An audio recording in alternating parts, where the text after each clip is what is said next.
Chantal habite dans l'immeuble touché par des tirs lors d'une fusillade fin juillet. Une semaine plus tard, les séquelles sont toujours présentes. On a des yeux partout en fait. Pas qu'on se méfie de l'un de l'autre parce que comme on se côtoie, on connaît les visages, donc ça va. Mais c'est vrai que le sentiment d'insécurité, il est là. C'est que on rentre avant qu'il ne fasse noir. Maintenant, j'ai été en voiture avec ma fille faire mes courses. Des mesures ont été prises pour essayer de garantir la sécurité des habitants.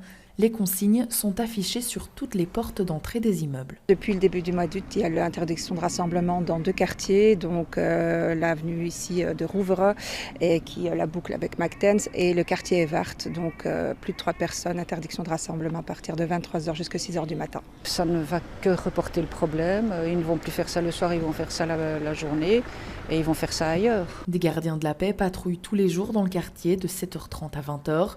La commune a aussi demandé des agents supplémentaires à d'autres zones de police pour renforcer leur patrouille de nuit. On manque de personnel, c'est-à-dire que pour la zone, on manque de plus de 140 agents, donc pouvoir être présent à tous les niveaux, ce n'est pas possible. C'est pour ça que ce renfort est demandé systématiquement et on tente de nous renforcer quand c'est possible, parce qu'il faut savoir que ce n'est pas toujours possible, parce que toutes les zones ont le droit de demander des renforts au niveau du fédéral et qu'on met à disposition ces agents-là. Donc c'est le premier qui demande qui est servi. Les mesures de sécurité seront d'application jusqu'au 31 août. Pour la bourgmestre, ce schéma d'insécurité se répète d'année en année. Elle appelle les autres communes bruxelloises à renforcer leur coordination pour répondre plus efficacement à cette problématique qui dépasse les frontières de Molenbeek.